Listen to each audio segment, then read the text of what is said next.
नमस्कार। भगवान आपका भला करे और आपकी सारी इच्छाएं मनोकामनाएं पूरी हो। यहाँ पर जो सबसे पहला आपका प्रश्न है कि गवर्नमेंट जॉब जो है क्लियर होने के चांसेस कब तक हैं और फैमिली के रिगार्डिंग इतना स्ट्रेस स्ट्रगल क्यों आ रहा है। तो इन सब के अतिरिक्त सबसे पहले तो एक खुशखबरी ये है कि यहाँ पर सबसे पहली जो प्रोग्रेस लाइन आपकी निकली है वो अभी 38 एंड 9 के एज में निकल रही है।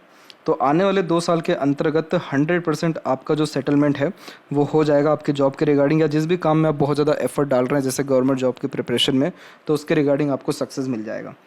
अब ये जब सक्सेस लाइन निकल रही है तो इसके बाद में आप देखिए कि आपके लाइफ लाइन से लगातार प्रोग्रेस लाइन निकलती चली जा रही है। और जब इस प्रकार की प्रोग्रेस लाइन निकलती है तो इसे सेल्फ मेड लक लाइन कहते हैं, जिसके अतिरिक्त व्यक्ति सिर्फ और सिर्फ खुद के मेहनत और पराक्रम या कोशिशों के बदौलत ही ज़्यादा तरक्की कर पाते हैं। और मोस्ट प्रोबेबली अभी आपका इसी ईयर 37 भी टच कर जाएगा।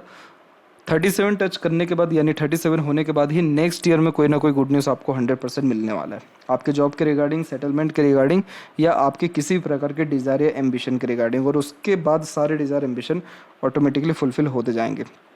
तो जो भाग्योदय है वो यहाँ पर 37 और 8 के एज से है और उसके बाद लगातार ग्रोथ आपकी लाइफ में है। अब यहाँ पर प्रश्न ये है कि फैमिली के रिगार्डिंग इतना स्ट्रेस स्ट्रगल क्यों आ रहा है। जब भी हार्ट लाइन रुकती है सैटर्न के ऊपर तो ये हिडन टाइप का नेचर देता है।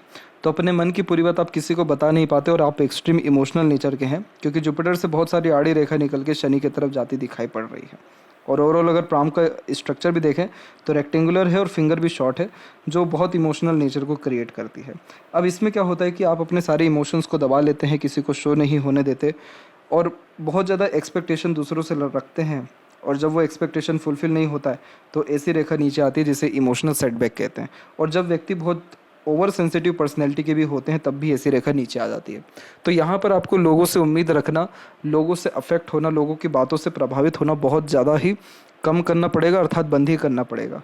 और जो भी आपको उम्मीद रखना है अपने से रखिए, किसी से किसी भी प्रकार का यहाँ पर एक प्रकार से हेल्प मत लीजिए।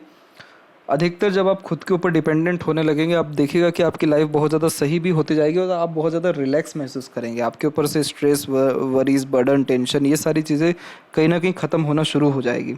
और ऐसे जो इमोशनल हर्ट आप होते आ रहे हैं ये भी आपका ख़त्म होना शुरू हो जाएगा। तो जाकर के इमोशनली आप स्टेबल रहेंगे और हैप्पी, टेंशन फ्री और पीसफुलनेस में आप कहीं ना कहीं अपनी लाइफ को रन कर पाएंगे। आपके सूर्य के ऊपर इतनी सारी रेखाएं हैं जो दर्शा रही है कि आपके फोकस में बहुत ज़्यादा कमी रहा है। और वो फोकस में कमी किसी भी कारण से रहा हो, लेकिन आपने कोई भी काम कंसिस्टेंट बेस्ड नहीं किया है, रुक रुक करके आपने काम किया है और आपने 100% अपने नहीं दे पाए हैं। इसीलिए अभी तक आपको गवर्नमेंट जॉब के रिगार्डिंग भी स्ट्रगल करना पड़ा। लेकिन अभी तो बहुत अच्छे इंडिकेशन आ ही गए हैं लाइफ लाइन से कि अब आपके पास कुछ ऑप्शन ही नहीं है आर या पार के सिवा, तो अब आप सीधे पार ही होने वाले हैं।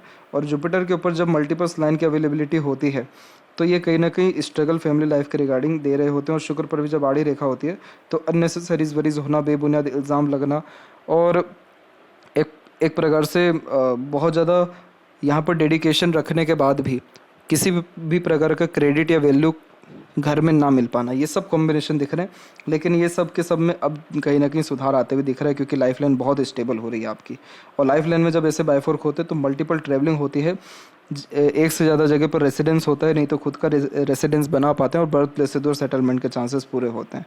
वेल्थ भी अच्छा क्रिएट होगा, पैसा भी अच्छा आएगा, रुकेगा भी। और एट द एंड यहाँ सूर्य के ऊपर ही आप देखें तो पहले नीचे यहाँ पर कितने सारे आपके मल्टीपल साइंस हैं, जैसे ये सारी रेखा है, लेकिन अंततः यहाँ पर भी वी सिंबल बन ही गया है। तो वी सिंबल जब बनता है तो ये वेल्दी पर्सनैलिटी का साइन हो जाता है, आलिशान घर बना पाते हैं, नेम, फेम, रिस्पेक्ट, गुडविल अच्छा क्रिएट कर पाते हैं, overall royalty based personality create होती है। इधर भी वी सिंबल है तो बच्चा भी आपको बहुत ज़्यादा संस्कारी देखने को मिलेंगे और उनसे भी आपको बहुत अधिक लाभ देखने को मिलेगा।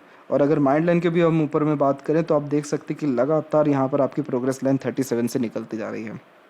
तो यानी जो भी आप डिसीज़न खुद के यहाँ पर बुद्धिमत्ता के अकॉर्डिंगली लेंगे उन सब से आपको निश्चित रूप से लाभ मिलेगा।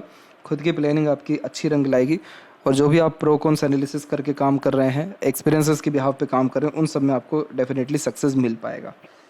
और इन सब के अतिरिक्त आपका मैरिड लाइफ भी बच जाएगा, क्योंकि यहाँ पर भी लेफ्ट हैंड में भी आपके लक लाइन सीधे 38 में ही निकले हुए हैं और यहाँ पर अगर आप जुपिटर रेमेडी प्रेफर करते हैं या शुक्र रेमेडी प्रेफर करते हैं तो डेफिनेटली आपके जो भी बीटर कंडीशन है वो उन सब में सुधार भी आना शुरू हो जाएगा, और मेरे हिसाब से 100% हो जाएगा 38 के एज तक आते आते। सेपरेशन हो जाएगा, नहीं तो कंडीशन बहुत ज़्यादा सही हो जाएगा। लेकिन 38 का एज ऐसा है कि कंफर्म ले लीजिए कि 38 के एज तक आते आते आप बहुत ज़्यादा stress free, mental tension worries free, और ओवरऑल लाइफ आपको बहुत ज़्यादा पीसफुली एंड हैप्पीली रन होने वाला है, ये बात डैम श्योर है। तो ये थी सबसे महत्वपूर्ण बातें आपके हाथ के रिगार्डिंग। आशा करता हूँ आपके सभी प्रश्नों का उत्तर मिल गया हो।